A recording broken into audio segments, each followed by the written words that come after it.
আজি মোৰ বিয়া আছিল। বিয়া হ'বলৈ মই একেবাৰে সাজু নাছিলোঁ। মই স্পষ্টকৈ মা-দেউতাক নাকচ কৰিছিলোঁ যে মই বিয়া হ'ব নিবিচাৰোঁ। বিয়া হ'ব নোখোজাৰ আঁৰত এটা ডাঙৰ গোপন কথা লুকাই আছিল। মোৰ এই গোপনীয়তা সকলোৰে সন্মুখত প্ৰকাশ হোৱাটো মই নিবিচাৰিছিলোঁ। মই কান্দি কান্দি মাক অনুৰোধ কৰিলোঁ যে অনুগ্ৰহ কৰি মোক বিয়া নিদিব। কিন্তু তেওঁ মোৰ কথা একেবাৰে নুশুনিলে। তেওঁ ক'লে, তুমি আমাৰ একমাত্ৰ সন্তান। আমি তোমাক বিয়া দি নিজৰ দায়িত্বৰ পৰা মুক্ত হ'ব বিচাৰোঁ। আমি মৰি যোৱাৰ পিছত তোমাৰ কি হ'ব সেই কথা ভাবিয়েই আমাৰ ভয় লাগে। বিবাহ ইমানেই দৃঢ় বান্ধোন যে তুমি তোমাৰ স্বামীৰ সৈতে সুখী জীৱন যাপন কৰিব পাৰিবা আৰু আমিও শান্তিৰে মৃত্যুবৰণ কৰিব পাৰিম। মই বিয়া নহওঁ বুলি জেদ ধৰা দেখি মায়ে মোৰ সন্মুখত হাতজোৰ কৰি ক'লে, আমাৰ মুখলৈ চাই মান্তি হোৱা। মায়ে এনেকৈ কান্দি থকা দেখি বাধ্যত পৰি মই বিয়া হ'ম বুলি ক'লোঁ। আজি মই মোৰ স্বামীৰ ঘৰলৈ কইনা হৈ আহিলোঁ। ননন্দজনীয়ে মোক মোৰ স্বামীৰ কোঠাটোত বহিবলৈ দিলে। মোৰ বৰ ভয় লাগিছিল। ইমানে ভয় খাইছিলোঁ যে মোৰ হৃদয়খন তীব্ৰভাৱে ধপধপাই আছিল। গোটেই শৰীৰটো কঁপি উঠিছিল। সময় পাৰ হৈ যোৱাৰ লগে লগে মোৰ হাত দুখন ঠাণ্ডা হৈ আহিছিল। মোৰ ভয় লাগিছিল যে কিছু মুহূৰ্তৰ পিছত মোৰ স্বামী অংকুৰ কোঠাটোত আহিব আৰু তাৰ পিছত কি হ'ব সেই কথা ভাবি মই ভিতৰি ভিতৰি মৰি আছিলোঁ। মই তেতিয়াও এইবোৰ চিন্তাকে কৰি আছিলোঁ যেতিয়া কোঠাটোৰ দুৱাৰখন খোল খাইছিল। মোৰ সন্মুখত থিয় হৈ আছিল মোৰ স্বামী অংকুৰ। তেওঁক দেখি মোৰ এনে লাগিল যেন মই আৰু উশাহ ল'ব নোৱাৰিম, কাৰণ মোৰ হৃদয়ত কিবা এটা ঘটি আছিল। তেওঁ এবাৰ মোৰ ফালে চালে। নাজানো কিয় তেওঁৰ কপালত খঙৰ চিন আছিল। তেওঁ তেতিয়াও কোঠাটোৰ দুৱাৰত থিয় হৈ আছিল। তেওঁ এটা জোৰেৰে ঠেলা মাৰি কোঠাটোৰ দুৱাৰখন বন্ধ কৰি দিলে আৰু তেওঁ ওলাই গ'ল। কিছু সময় পাৰ হৈ যোৱাৰ লগে লগে মোৰ কোঠাৰ দুৱাৰখন আকৌ খোল খালে আৰু বৌৱে আতংকিত হৈ সোমাই আহিল। তেওঁৰ হাতত বগা ৰঙৰ চাদৰ এখন আছিল। তেওঁ ক'লে যে বিয়াৰ হুলস্থুলত মই সকলো পাহৰি গ'লোঁ। 10 মিনিটৰ ভিতৰতে অংকুৰে মোক অতিথিৰ সন্মুখত অপমান কৰিলে।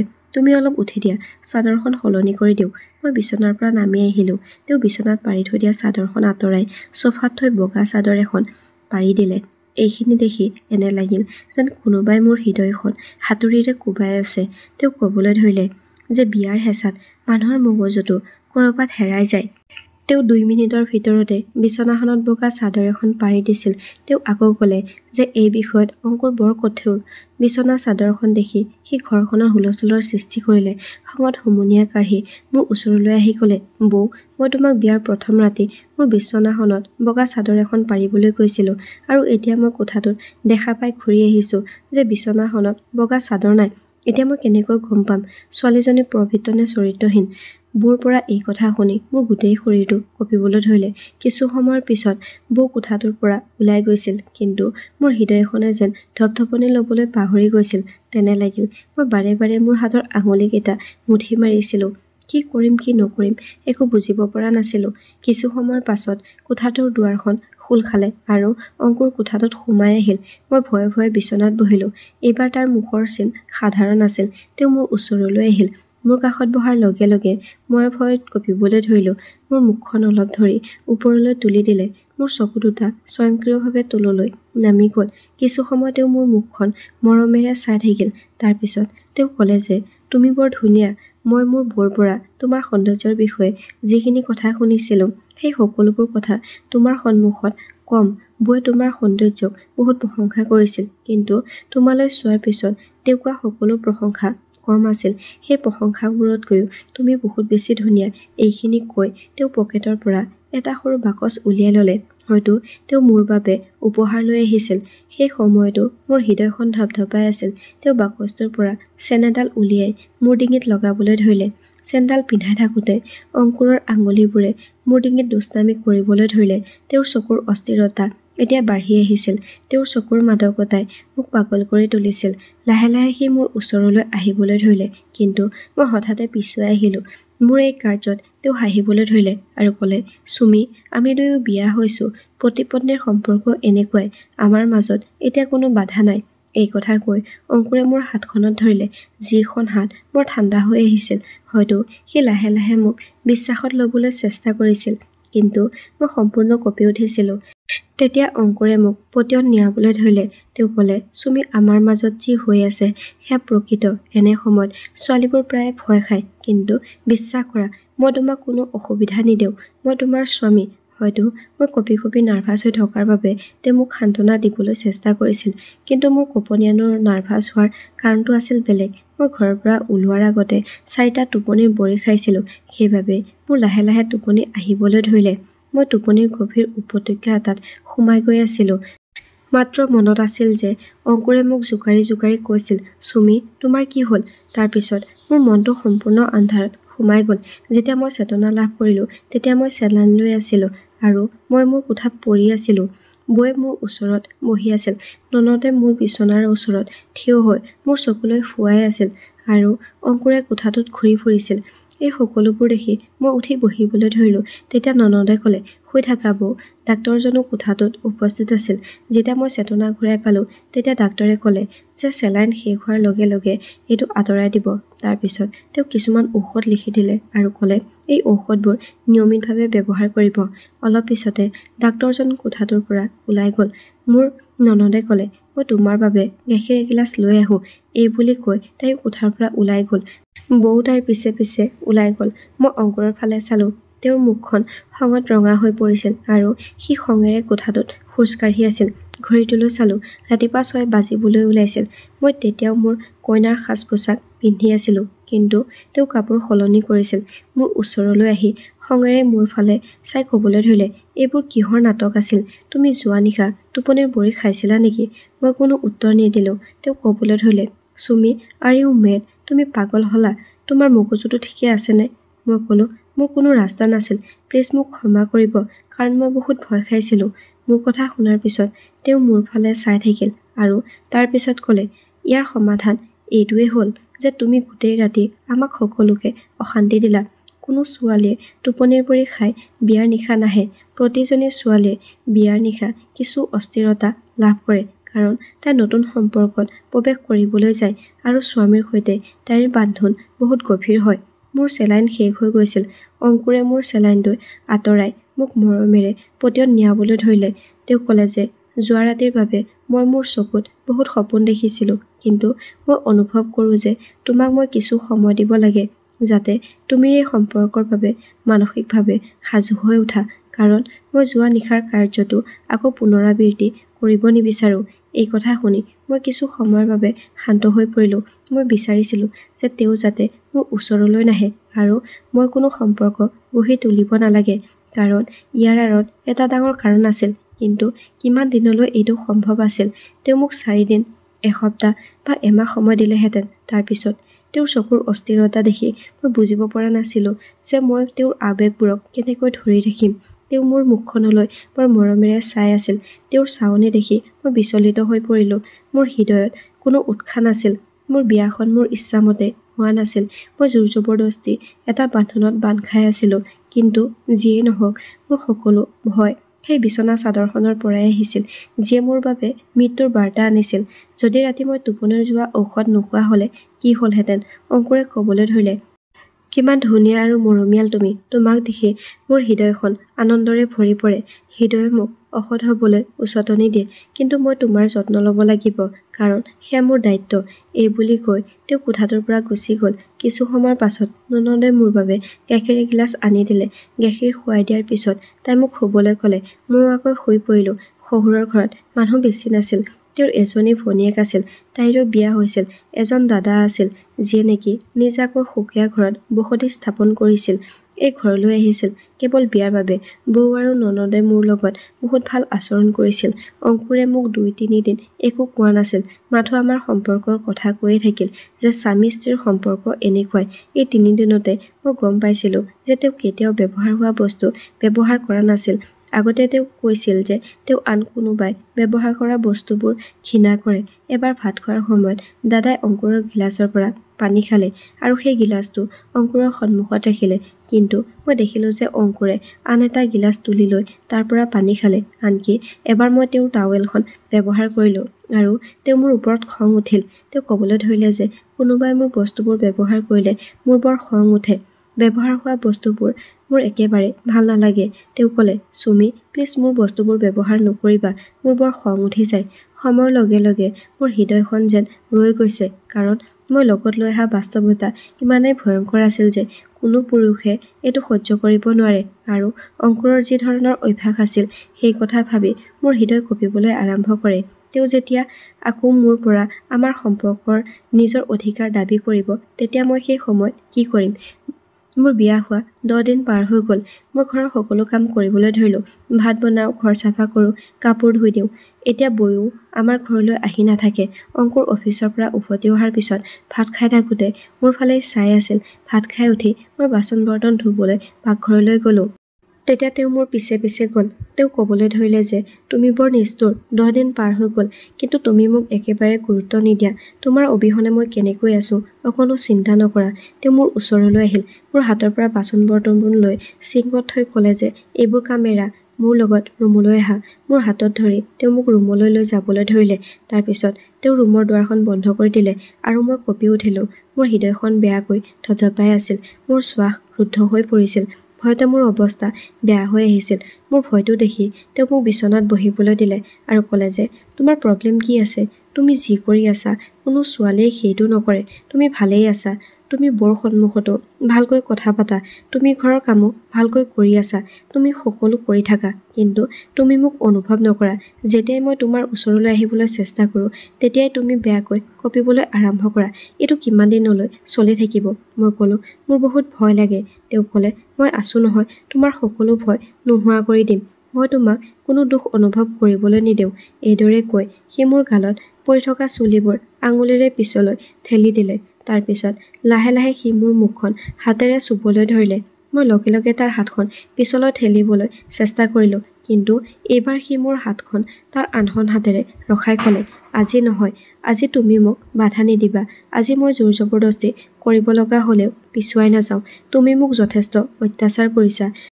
মই মোৰ মৰমেৰে তোমাৰ ভয় দূৰ কৰিম। এইদৰে কৈ তেওঁ মোৰ চুলিখিনি মেলি দিলে। মোৰ অৱস্থা এনেকুৱা আছিল যে মই বৰ কষ্টৰে চকু পানীবোৰ ধৰি ৰাখিছিলোঁ। সি মোৰ ওচৰলৈ অহাৰ আগতে তাৰ বুকুত হাতখন থৈ তাক ঠেলি দিলোঁ। মই ক'লোঁ, অংকুৰ, প্লিজ মোক আৰু কিছু সময় দিয়ক। তেওঁ ক'লে, নাই, একেবাৰেই নিদিওঁ। ক্ৰমান্বয়ে তেওঁৰ দুষ্টামি বাঢ়ি আহিছিল। তাৰ গৰম উশাহটো মোৰ ডিঙিত পৰিবলৈ ধৰিলে আৰু মই লগে লগে তাক পিছলৈ ঠেলি দিলোঁ। মই ক'লোঁ, অংকুৰ, মোৰ শ্বাস ৰুদ্ধ হৈ পৰিছে। মোৰ কিবা এটা হ'ব যেন লাগিছে। মোৰ কথা শুনাৰ পিছত তেওঁ ক'লে, হয় নেকি? কি হৈ যাব তোমাৰ? তুমি অচেতন হৈ পৰিবা। ঠিক আছে, তুমি অচেতন হৈ যোৱা, কিন্তু চেতনা লাভ কৰাৰ পিছতো মই তোমাৰ লগত সেই সকলো কৰিম যিটোৰ প্ৰতি মোৰ অধিকাৰ আছে। মই কান্দিবলৈ ধৰিলোঁ আৰু তেওঁক নিজৰ পৰা আঁতৰাই ঠেলিবলৈ ধৰিলোঁ। মোৰ অৱস্থা আৰু বেয়া হ'বলৈ ধৰিলে, কিন্তু তেওঁ মোক এৰি যাবলৈ সাজু নাছিল। এতিয়া তেওঁ মোৰ বহুত ওচৰলৈ আহিছিল। তেওঁ মোক সাবটি ধৰিলে। তেতিয়া মই একো কৰিব নোৱাৰিলোঁ। মই নিজকে তেওঁৰ ওচৰত আত্মসমৰ্পণ কৰিলোঁ। কিন্তু তেওঁৰ কিবা এটা কথা মনত পৰাৰ লগে লগে তেওঁ মোৰ পৰা আঁতৰি আহিল আৰু ক'বলৈ ধৰিলে যে মই বগা চাদৰখন পাৰিবলৈ পাহৰিলোঁ। সেই বগা চাদৰখন মোৰ বাবে মৃত্যুৰ বাৰ্তা আছিল। মই তেওঁৰ হাতত ধৰি ক'লোঁ, প্লিজ মোক এৰি নাযাবা। মোৰ কথা শুনি তেওঁ আচৰিত হৈ মোৰ ফালে চাই ক'বলৈ ধৰিলে, তুমি কেনেকুৱা বস্তু? মই তোমাৰ ওচৰলৈ আহিলেও ভয় লাগে আৰু তোমাৰ পৰা আঁতৰি গ'লেও ভয় লাগে। 1 মিনিট ৰ'বা, মই বগা চাদৰখন লৈ আহোঁ। এই বুলি কৈ তেওঁ মোৰ হাতখন বাহুৰ পৰা পৃথক কৰি দিলে আৰু থিয় হৈ তেওঁ আলমাৰীত বগা চাদৰ এখন বিচাৰিবলৈ ধৰিলে। কিন্তু সেই চাদৰখন মই বহুদিন ধৰি লুকুৱাই ৰাখিছিলোঁ। তেওঁ সেই বগা চাদৰখন বিচাৰি থাকিল, কিন্তু বিচাৰি নাপালে। তেওঁ ঠাণ্ডা হুমুনিয়া এটা কাঢ়ি আলমাৰীটো বন্ধ কৰি আকৌ আহি শুই পৰিল। মই অনুভৱ কৰিলোঁ যে বগা চাদৰখনে আজি মোৰ জীৱন ৰক্ষা কৰিলে। সেই চাদৰখন বৌয়ে ক'ত বা থৈ গ'ল মই নাজানো। এই কথা শুনি মই নিমাত হৈ পৰিলোঁ আৰু তাৰ পিছত তেওঁ ক'লে, চুমি, এইকেইটা দিনত তুমি নিশ্চয় মোৰ অভ্যাসটো বহুত ভালকৈ বুজিছা। এইটো কথা ক'বলৈ মোৰ ভাল নালাগে, কিন্তু তথাপিও আজিকালিৰ পৰিৱেশটো চাই সাৱধানতা অৱলম্বন কৰাটো প্ৰয়োজনীয়। মই নিবিচাৰোঁ যে নিজৰ সন্মান হেৰুৱাই পেলোৱা ছোৱালী এজনী মোৰ জীৱন সংগী হওক। এই কথা কৈ তেওঁ কাষৰ লেম্পটো বন্ধ কৰি টোপনি গ'ল, কিন্তু মোৰ চকুৰ পৰা যেন টোপনি নোহোৱা হৈ গ'ল। শুবলৈ বহুত চেষ্টা কৰিলোঁ, কিন্তু নোৱাৰিলোঁ। পিছদিনা অংকুৰে মোক ক'লে যে তেওঁৰ এজন বন্ধু আছে যি বিদেশলৈ গৈছিল আৰু সি একেবাৰে ঘৰলৈ ঘূৰি আহিছে আৰু সি গম পাইছে যে মই বিয়া পাতিছোঁ। গতিকে সি মোক বিয়াৰ পাৰ্টি এটা খুৱাবলৈ কৈ আছিল। এই কথা কৈ অংকুৰে হাঁহিবলৈ ধৰিলে আৰু ক'লে যে মই তাক চাহ খাবলৈ নিমন্ত্ৰণ জনাইছোঁ, তুমি চাহৰ ভাল ব্যৱস্থা কৰিবা। মই ক'লোঁ ঠিক আছে, মই চাহৰ ব্যৱস্থা কৰি থ'ম। সন্ধিয়ালৈকে অংকুৰৰ বন্ধু আহি পালেহি। পাকঘৰত সকলো সাজু কৰি ৰাখিছিলোঁ। অংকুৰে পাকঘৰলৈ আহি চাহখিনি লৈ গৈ বন্ধুৰ সন্মুখত থৈ দিলে। তাৰপিছত অংকুৰে আহি মোক ক'লে সি তোমাকো লগ কৰিব বিচাৰিছে। মই ক'লোঁ মই কিয় অচিনাকি মানুহক লগ কৰিম, তেওঁ আপোনাৰ বন্ধু। তেওঁ ক'লে যে সি মোৰ বৰ ভাল বন্ধু, গতিকে তুমি তাক অচিনাকি বুলি কোৱাৰ কোনো প্ৰয়োজন নাই। সি বৰ মান্য ল'ৰা। তেওঁ মোৰ হাতত ধৰি মোক ড্ৰয়িং ৰুমলৈ লৈ যাবলৈ ধৰিলে, কিন্তু ড্ৰয়িং ৰুমত সোমোৱাৰ আগতেই মোৰ চকু তেওঁৰ বন্ধুৰ ওপৰত পৰিল আৰু মই স্তম্ভিত হৈ পৰিলোঁ। এনে লাগিল যেন মোৰ চকুৰ সন্মুখত আকাশখন ঘূৰি আছে, আন্ধাৰে মোৰ চকু দুটা ঢাকি পেলাইছে আৰু মই পাকঘৰতে বহি পৰিলোঁ। অংকুৰে ক'লে চুমি তোমাৰ কি হ'ল? ব'লা মোৰ বন্ধুক এবাৰ লগ কৰিবা, সি তোমাক চাব বিচাৰে। মই ক'লোঁ অংকুৰ মোৰ মূৰটো কিয় ঘূৰাইছে মই নাজানো। মই মোৰ কোঠাত কিছু সময় জিৰণি ল'ব বিচাৰোঁ। মোৰ অৱস্থা দেখি অংকুৰে মোক একো নক'লে আৰু তেওঁ নিজেই বন্ধুৰ ওচৰলৈ গ'ল আৰু মই মোৰ কোঠাটোত সোমালোঁ। মোৰ ভয়ৰ আচল কাৰণ আছিল সেইজন ব্যক্তি যিয়ে অংকুৰৰ বন্ধু হৈ ড্ৰয়িং ৰুমত বহি আছিল। মই জোৰ জোৰকৈ কান্দিবলৈ ধৰিলোঁ। এইটোৱেই আছিল সেই তিক্ত বাস্তৱ যিটো মই পাহৰিব বিচাৰিছিলোঁ, কিন্তু ভাগ্যত আন কিবাহে লিখা আছিল। ৰণক মই প্ৰথম লগ পাইছিলোঁ এখন দোকানত। আমি দুয়ো একেখন নৱবৰ্ষৰ কাৰ্ড কিনিব বিচাৰিছিলোঁ, কিন্তু দোকানখনত মাত্ৰ এখন কাৰ্ডহে আছিল যাৰ ওপৰত আমি তৰ্ক কৰিছিলোঁ। সেই নৱবৰ্ষৰ কাৰ্ডখন এনেকুৱা আছিল যে আমাৰ দুয়োৰে সেই কাৰ্ডখন ভাল লাগিছিল। সেই দোকানখনত ঠিক তেনেকুৱা আন কোনো কাৰ্ড নাছিল। কাৰ্ডখনক লৈ আমাৰ দুয়োৰে মাজত কাজিয়া আৰম্ভ হ'ল যদিও কিছু সময়ৰ পাছত ৰণে সেই কাৰ্ডখন মোক দিলে, কিন্তু সেই কাৰ্ডখনত তেওঁ নিজৰ নাম আৰু মোবাইল নম্বৰো লিখি থৈছিল। ঘৰলৈ আহি দেখিলোঁ যে কাৰ্ডখনত তাৰ নাম আৰু ফোন নম্বৰ লিখা আছিল। সি বৰ ধুনীয়া আৰু ডেকা আছিল, কিন্তু তাৰ এই কামটোত মোৰ বৰ খং উঠিল, কাৰণ এতিয়া সেই কাৰ্ডখন মোৰ কোনো কামৰ নাছিল। যদি সেই কাৰ্ডখন মোৰ বান্ধৱীক দিলোহেঁতেন তেতিয়া সেই ল'ৰাটোৰ নাম আৰু ফোন নম্বৰ লিখা থাকিলহেঁতেন। গতিকে মই সেই কাৰ্ডখন মোৰ বান্ধৱীক দিব নোৱাৰিলোঁ। খঙত এই নম্বৰটো ডায়েল কৰি তাক বকিবলৈ ধৰিলোঁ। ক'লোঁ যে এই কাৰ্ডখনত তুমি তোমাৰ নম্বৰটো কিয় লিখিলা? এতিয়া এইটো মোৰ কোনো কামৰ নহয়। এনেকুৱা ইয়াৰ পৰাই আমাৰ কথা বতৰা আৰম্ভ হ'ল, যিটো বহুদিন চলি থাকিল। মই ৰণৰ প্ৰেমত পৰিছিলোঁ আৰু সিও মোক একেদৰেই ভাল পাইছিল। প্ৰথম অৱস্থাত আমি কেৱল কথা পাতিছিলোঁ, কিন্তু লাহে লাহে সি মোক প্ৰশংসা কৰিবলৈ ধৰিলে। ক'লে যে মই তোমাক প্ৰথম দৃষ্টিতে ভাল পাই পেলাইছিলোঁ আৰু মই ইচ্ছাকৃতভাৱে তোমাৰ লগত কাজিয়া আৰম্ভ কৰিছিলোঁ। সেই কাৰ্ডখনৰ প্ৰতি মোৰ কোনো আগ্ৰহ নাছিল। মই ইচ্ছা কৰিলে আন এখন কাৰ্ডো ল'ব পাৰিলোহেঁতেন। তোমাৰ প্ৰতি মোৰ আগ্ৰহ আছিল, সেইবাবে মই মোৰ নম্বৰটো সেই কাৰ্ডখনত লিখি দিলোঁ। প্ৰথম অৱস্থাত মোৰ উদ্দেশ্য আছিল কেৱল তোমাৰ লগত বন্ধুত্ব কৰা, কিন্তু মই নাজানিছিলোঁ যে এই বন্ধুত্ব প্ৰেমলৈ পৰিণত হ'ব আৰু তুমি মোৰ বাবে অতি প্ৰিয় হৈ পৰিবা। 6 মাহত আমাৰ অৱস্থা এনেকুৱা আছিল যে আমি এজনে আনজনৰ অবিহনে জীয়াই থাকিব নোৱাৰিলোঁ। এতিয়া আমাৰ মাজত কোনো লাজ নাছিল। আমি ইজনে সিজনৰ লগত সকলো ধৰণৰ কথা শ্বেয়াৰ কৰিবলৈ ধৰিলোঁ, আনকি সেইবোৰ কথাও যিবোৰ আমি শ্বেয়াৰ কৰিব নালাগিছিল। প্ৰেমৰ মায়াজালত আমি আমাৰ জ্ঞান হেৰুৱাই পেলাইছিলোঁ। লাহে লাহে আমি বিপথে পৰিচালিত হ'বলৈ ধৰিলোঁ। হয়তো সেই বয়সটো এনেকুৱা এটা আৱেগিক বয়স। সেই সময়ত মই কলেজ কৰি আছিলোঁ আৰু মোৰ বয়স 17 বছৰ আছিল। বয়স কম হোৱাৰ বাবেই ছোৱালীবোৰ অতি সোনকালে নিজৰ লক্ষ্য বাটৰ পৰা আঁতৰি যায়। এবাৰ ৰণে মোক বাহিৰত লগ কৰিবলৈ ক'লে, কাৰণ আমি অতদিনে ফোনতে কথা পাতি আছিলোঁ। মোৰ অৱস্থা এনেকুৱা আছিল যে ফোনত কথা পাতিয়েই মই সন্তুষ্ট নাছিলোঁ। মই তাক লগ কৰা উচিত বুলি ভাবি মই তাক লগ কৰিবলৈ গ'লোঁ। আমি ইজনে সিজনক দেখা পাই আমাৰ আৱেগবোৰ ওলাই আহিবলৈ ধৰিলে আৰু নিয়ন্ত্ৰণৰ বাহিৰলৈ যাব ধৰিলে। আমাৰ মাজত সেই সকলোবোৰ হ'ল যিটো হ'ব নালাগিছিল। সেইদিনা মই কলেজলৈ গৈছিলোঁ যদিও আচল উদ্দেশ্য আছিল ৰণক লগ কৰা। প্ৰথম আমি কেফে এখনত লগ হৈছিলোঁ।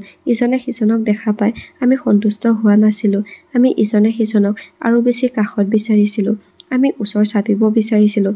এবাৰ মই ৰণক ক'লোঁ যে তুমি বিয়াৰ প্ৰস্তাৱ মোৰ ঘৰলৈ পঠিয়াই দিবা। সিও তাকে হোৱাটো বিচাৰিছিল।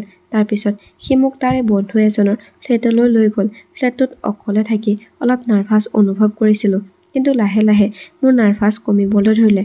ৰণে মোক ক'বলৈ ধৰিলে যে মই মোৰ ডাঙৰ দাদাক লগ কৰিবলৈ ইটালীলৈ যাম। 3 বছৰ পিছত ঘূৰি আহিম।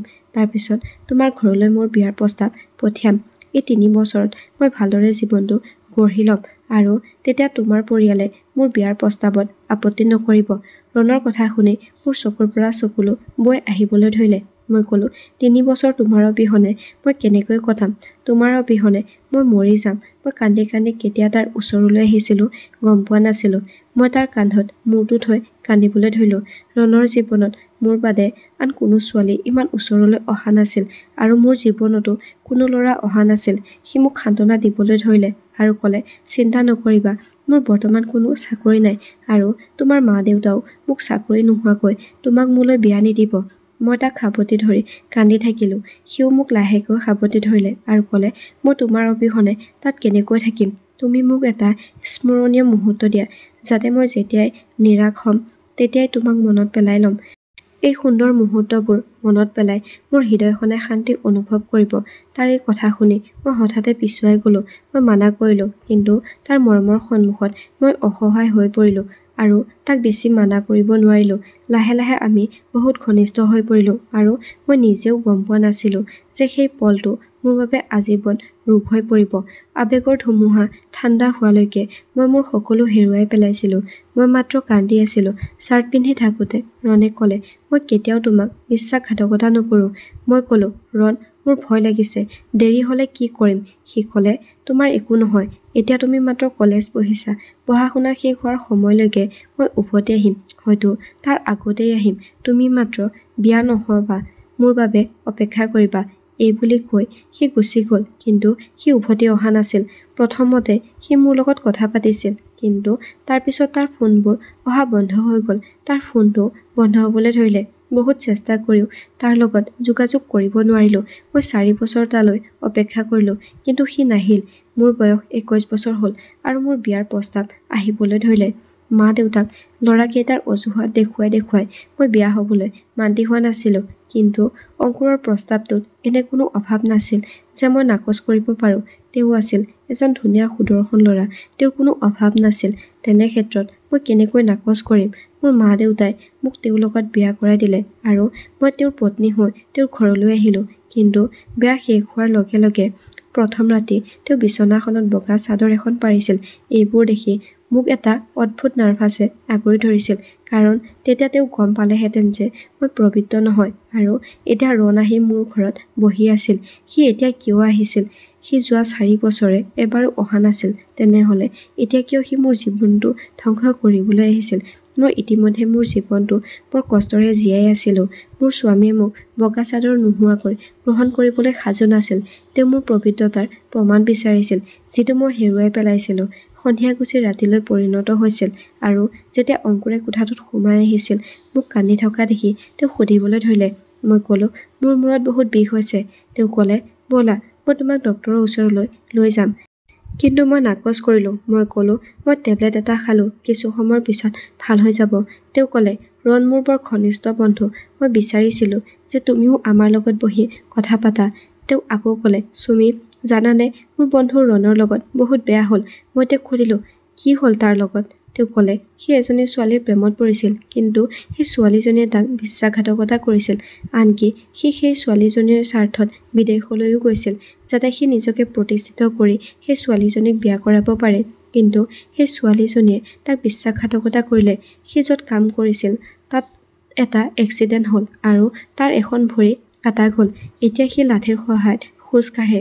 সেই এক্সিডেণ্টত কোনোবাই তাৰ মোবাইলটো চুৰি কৰি লৈ গ'ল আৰু সি সেই মোবাইলটো ঘূৰাই নাপালে। গতিকে সেই ছোৱালীজনীৰ লগত সি পুনৰ কথা পাতিব পৰা নাছিল। যিটো কোম্পানীৰ পৰা সি চাকৰিটো পাইছিল, সেই কোম্পানীয়ে তাক চিকিৎসা কৰিছিল, যদিও 4 বছৰ কাৰাগাৰত বন্দী কৰিছিল, এই চৰ্তত যে সি ভাল হোৱাৰ লগে লগে সি পুনৰ চাকৰিটোত যোগদান কৰিব আৰু 4 বছৰলৈ ভাৰতলৈ উভতি যাব নোৱাৰিব। সি ইচ্ছা কৰিলেও সেই ছোৱালীজনীৰ লগত কথা পাতিব পৰা নাছিল, কাৰণ তাইৰ ফোন নম্বৰ সেই ফোনটোত আছিল। যেতিয়া সি ভাৰতলৈ উভতি আহিল, তেতিয়া সি গম পালে যে সেই ছোৱালীজনী ইতিমধ্যে বিয়া হৈ গৈছে। সেই ছোৱালীজনীয়ে তাক প্ৰতাৰণা কৰিছে। তাই তালৈ অপেক্ষাও কৰা নাছিল। সি মোক এইটো ক'বলৈকে আমাৰ ঘৰলৈ আহিছিল। তাৰ পিছত তেওঁ ক'লে, চুমি, তুমি জানানে মই কিয় বিয়াৰ নিশা বগা চাদৰ এখন পাৰিব বিচাৰিছিলোঁ? মই সুধিলোঁ, কিয়? তেওঁ ক'লে, সেই ছোৱালীজনীয়ে ৰণৰ প্ৰেমত সকলো সীমা অতিক্ৰম কৰিছিল আৰু তাৰ পিছত আন কাৰোবাৰ লগত বিয়া হৈ স্বামীক প্ৰতাৰণা কৰি সুখেৰে জীৱনটো কটাই আছে। মই এনেকুৱা বহুত শুনিছোঁ যে ছোৱালীবোৰ নিজৰ প্ৰেমিকৰ লগত অশ্লীলতাত লিপ্ত হয় আৰু বিয়াৰ পিছত স্বামীয়েও গম নাপায় যে তেওঁৰ লগত জীৱন কটাবলৈ যোৱা ছোৱালীজনী প্ৰকৃত নে ইতিমধ্যে নিজৰ সন্মান হেৰুৱাই পেলাইছে। অংকুৰৰ কথা শুনি মই সহ্য কৰিব নোৱাৰিলোঁ। মই অংকুৰৰ ওচৰলৈ গৈ কান্দিবলৈ ধৰিলোঁ। অংকুৰে ক'লে, তুমি কিয় কান্দিছা? তোমাৰ কি হ'ল? মই তেওঁৰ সন্মুখত হাতযোৰ কৰি ক'লোঁ, অংকুৰ, প্লিজ মোক ক্ষমা কৰিব। মই এটা বৃহৎ পাপ কৰিলোঁ। আপোনাক আৰু মিছা কথা কৈ জীৱনটো কটাব নোৱাৰোঁ। মই অংকুৰক সকলো সঁচা কথা কৈ দিলোঁ। তেওঁ আচৰিত হৈ মোৰ ফালে চাই আছিল। মই ক'লোঁ, মই আপোনাৰ যোগ্য নহয়। মই ৰণৰ প্ৰেমত পৰিছিলোঁ, কিন্তু কিয় এই পাপ কৰিলোঁ নাজানো। ৩ বছৰ ধৰি মই তাৰ বাবে অপেক্ষা কৰি আছিলোঁ, কিন্তু তাৰ পিছত মোৰ এনে লাগিল যে সি মোক ঠগিছে। মই গম পোৱা নাছিলোঁ যে তাৰ লগত এইবোৰ ঘটনা ঘটি গৈছে। বিয়াৰ পিছত মই এইটো কথাত ভয় খাইছিলোঁ যে যদি আপুনি এইবোৰ কথা গম পায় তেন্তে মোক নাৰাখিব আৰু মোক বিবাহ বিচ্ছেদ কৰিব। সেইকাৰণে আপুনি মোৰ ওচৰলৈ অহাটো মই নিবিচাৰিছিলোঁ। মই আপোনাক সঁচা কথা ক'ব বিচাৰিছিলোঁ, কিন্তু আপোনাৰ অভ্যাস আছিল যে আপুনি ব্যৱহাৰ হোৱা বস্তু পুনৰ ব্যৱহাৰ নকৰে। গতিকে মোক আপুনি কেনেকৈ গ্ৰহণ কৰিব? কিন্তু আজি মই আপোনাক সকলো সঁচা কথা কৈছোঁ। ইচ্ছা কৰিলে আপুনি মোক ক্ষমা কৰিব, ইচ্ছা কৰিলে আপুনি মোক শাস্তি দিব পাৰিব। মোৰ কথা শুনি অংকুৰৰ চকু দুটা খঙত ৰঙা হৈ পৰিল আৰু তেওঁ ক'লে যে এইটো কেনেকুৱা মৰম আছিল য'ত তুমি তোমাৰ সন্মান হেৰুৱাই পেলাইছিলা। তাৰ পাছত তেওঁ ক'লে যে মৰম আৰু সন্মান একেলগে এগৰাকী নাৰীক কেৱল স্বামীয়েহে দিব পাৰে, অচিনাকি মানুহে নহয়। মোৰ বন্ধু ৰণৰ বিষয়ে এই কথাটো মোৰ ভাল নালাগিল যে সি প্ৰেমত পৰা ছোৱালী এজনীৰ সন্মান দাবী কৰিছিল আৰু এইকাৰণে মই তাক সদায় গালি-গালাজ কৰি থাকিছিলোঁ, কাৰণ এইটো একেবাৰে ঠিক নহয়। এতিয়া তুমি মোৰ প্ৰেম হৈ পৰিছা। বিয়াৰ 7টা বচন লোৱাৰ লগে লগে তোমাৰ প্ৰেম স্বয়ংক্ৰিয়ভাৱে মোৰ হৈ পৰিল। হয়, মই মানি লৈছোঁ যে মই ব্যৱহাৰ কৰা বস্তু ভাল নাপাওঁ, কিন্তু এতিয়া তুমি মোৰ পত্নী, স্বামী, স্ত্ৰী, ইজনে সিজনৰ বস্ত্ৰ। কাপোৰে মানুহৰ শৰীৰ লুকুৱাই ৰাখে আৰু তাৰ দুখবোৰো লুকুৱাই ৰাখে। গতিকে তোমাৰ এই দুখটো লুকুৱাই ৰখাটো মোৰ কৰ্তব্য। এই কথা কৈ তেওঁ মোৰ হাতত ধৰিলে। তেওঁৰ কথা শুনি মই শিলৰ দৰে থৰ হৈ পৰিলোঁ। মই কল্পনাও কৰিব পৰা নাছিলোঁ যে অংকুৰৰ হৃদয়খন ইমান ডাঙৰ হ'ব পাৰে। মাত্ৰ 1 মিনিট সময় লাগিছিল। মোৰ হৃদয়ত অংকুৰৰ মৰম ৰণতকৈ বহুগুণ বেছি বাঢ়ি গৈছিল। তেওঁ মোক ক্ষমা কৰি দিছিল, আনকি ৰণৰ সৈতেও বন্ধুত্ব শেষ কৰিছিল। ইয়াৰ পিছত ৰণ আমাৰ ঘৰলৈ কেতিয়াও অহা নাছিল আৰু অংকুৰেও কেতিয়াও তাৰ বিষয়ে আলোচনা কৰা নাছিল। বিয়া হোৱা 5 বছৰ হ'ল। আমাৰ এটা মৰমলগা ল'ৰা আছে। অংকুৰে মোৰ অতীতক লৈ কেতিয়াও ঠাট্টা কৰা নাছিল আৰু মোৰ অৱস্থা এনেকুৱা যে মই অংকুৰৰ প্ৰেমিকা হৈ পৰিছোঁ। তেওঁৰ মুখৰ পৰা ওলোৱা প্ৰতিটো শব্দ মোৰ বাবে আদেশৰ দৰে। প্ৰকৃত প্ৰেম সেইটোৱে যিটো আপুনি স্বামীৰ বাবে কৰা হয়, কাৰণ প্ৰেমৰ লগতে তেওঁ আপোনাক সন্মানো দিয়ে আৰু আন প্ৰেমিকৰ দৰে প্ৰেমৰ বিনিময়ত সন্মান নিবিচাৰে। ভগৱানৰ কাৰণে নিজৰ স্বামীক ভাল পাওক। আন কোনোবা পুৰুষৰ প্ৰেমৰ কথা ভাবি নিজৰ সন্মান হেৰুৱাই নিদিব। আজিৰ কাহিনীটো শুনি কেনে পালে তলত কমেণ্ট কৰি জনাবলৈ নাপাহৰিব। ধন্যবাদ।